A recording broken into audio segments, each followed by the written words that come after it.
Quand j'étais jeune, il y a plein de livres qui m'ont inspirée et je me suis dit que ça pouvait être sympa de te faire une série de vidéos dans laquelle je te parlerai de tous ces livres-là et dans laquelle je t'expliquerai en quoi ces livres ont une influence sur ma vie.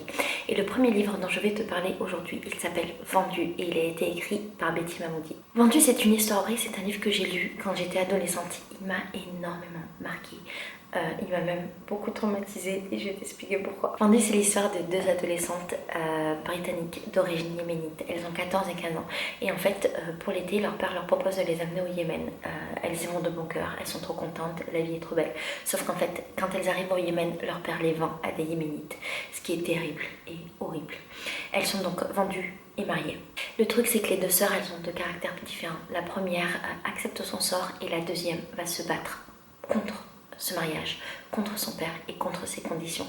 Parce que ce qu'il faut savoir, c'est qu'à l'époque au Yémen, les femmes vivaient comme des quasi-esclaves. Elles vivaient dans des conditions terribles, elles étaient exploitées et puis surtout elles vivaient sous la dictature des hommes et d'une société patriarcale. La sœur qui va décider donc de se battre va écrire des centaines et des centaines de lettres à sa maman, sauf que ces lettres n'arriveront jamais. Et un jour, en fait, le hasard fait qu'une des lettres arrive à sa mère. On ne sait pas vraiment pourquoi la mère, pendant tout ce temps-là, elle réagit pas vraiment. Ça, c'est pas trop expliqué dans le livre. Mais ce qu'on sait, c'est qu'à un moment donné, une des lettres arrive à sa mère. Le gouvernement britannique et la société britannique se prennent de cette histoire et intervient. Le gouvernement yéménite accepte que les filles puissent quitter le territoire. Sauf qu'en fait, entre-temps, donc pendant tout ce temps où il y a eu toutes ces lettres et compagnie, du temps est passé et ces deux jeunes filles qui ont été mariées sont tombées enceintes et ont eu des enfants. Et ce que va dire le gouvernement yéménite, c'est qu'en fait, les filles ont le droit de partir, elles ont le droit de retourner en Angleterre, mais elles n'ont pas le droit de prendre leurs enfants qui sont des enfants yéménites et qui doivent rester sur le territoire avec leur père. Une des sœurs va accepter et une des sœurs va refuser. Et l'histoire tourne autour de tout ça. Alors, ce livre m'a beaucoup marqué parce qu'en fait, j'étais ado et que les filles dont il est question dans le livre, c'était des filles de mon âge. Du coup, dans la mesure où c'est une des deux sœurs qui raconte l'histoire, donc celle qui se bat, je me suis complètement mise à sa place et j'ai été complètement prise dans le truc et je me suis demandé comment moi j'aurais réagi. Ce qui m'a beaucoup frappée, c'est la manière dont les femmes yéménites étaient traitées à l'époque. Alors, je sais pas comment c'est maintenant, je sais pas quelle est leur réalité, je suis pas capable de te dire, mais comme c'est décrit dans le livre, c'était des conditions de vie qui étaient terribles.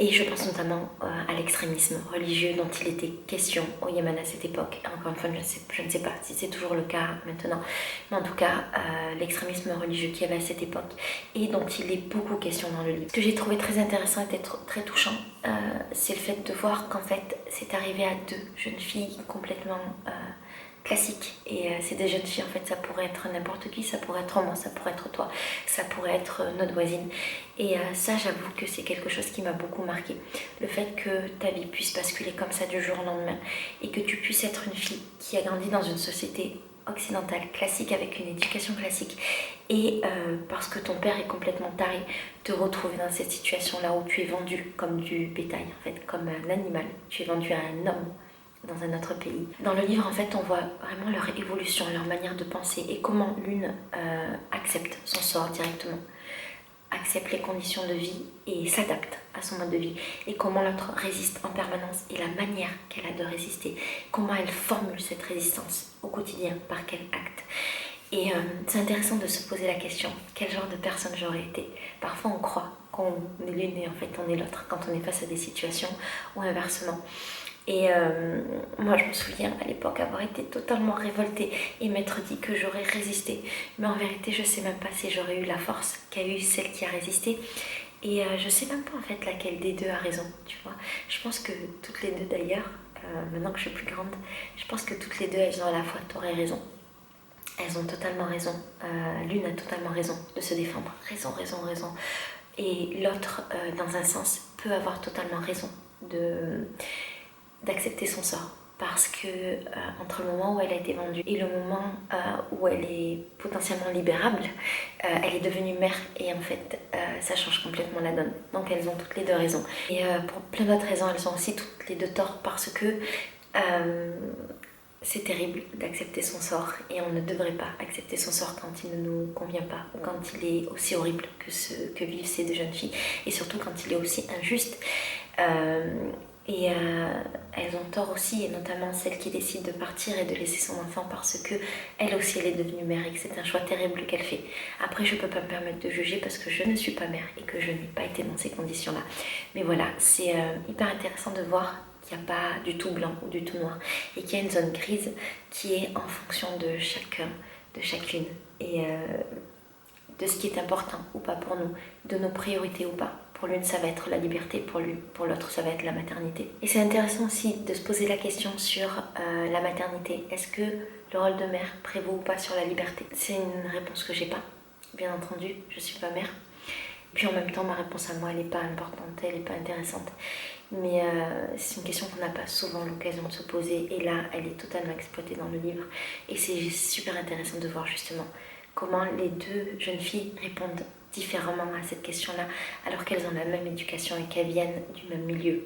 C'est un livre que j'ai beaucoup aimé aussi parce que c'est un livre qui parle de femmes fortes. Alors je dis femmes, même si c'est des jeunes filles, mais au fur et à mesure du livre, elles deviennent des femmes et toutes les deux sont fortes à leur manière. C'est vrai que d'un premier abord, on aurait tendance à juger la mère qui décide d'abandonner son enfant ou de juger la mère qui décide d'accepter son sort. Mais pour toutes les raisons évoquées dans le livre et précédemment, ce sont toutes les deux des femmes fortes qui ont fait des choix courageux et des choix terribles. Ce que je dirais pour terminer, c'est que c'est un livre qu'il faut quand même relativiser parce qu'il faut prendre en compte la situation géopolitique à l'époque. Le Yémen et les États-Unis ou le Yémen et l'Occident n'étaient pas en bons termes.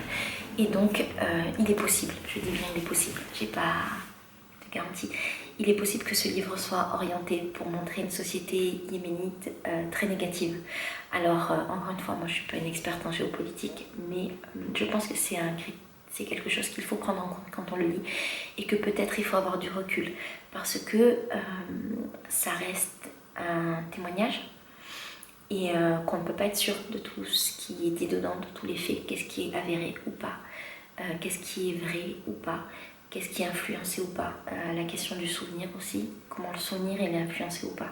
Donc tous ces livres de témoignages là, et notamment quand il est question d'Occident et d'Orient, je te conseille de toujours avoir un petit regard critique. Alors, est-ce que je te conseille de le lire ou pas? Oui, 1000 fois oui, que tu sois une adolescente, une jeune femme, une femme. Je te conseille de le lire. C'est un livre qui est marquant, qui parle de femmes encore une fois. Donc, juste en tant que femme, il faudrait le lire. Et je conseille de ce livre-là aussi aux hommes parce que c'est un livre écrit par une femme, pour une femme, et ça vous permettra, je pense, de comprendre le fonctionnement d'une femme face à ce type d'épreuve et le fonctionnement d'une mère. Donc oui, 1000 fois je vous le conseille. Voilà, c'est un livre qui m'a beaucoup marqué, que je ne regrette pas d'avoir lu, qui m'a beaucoup traumatisée du Yémen, je dois t'avouer.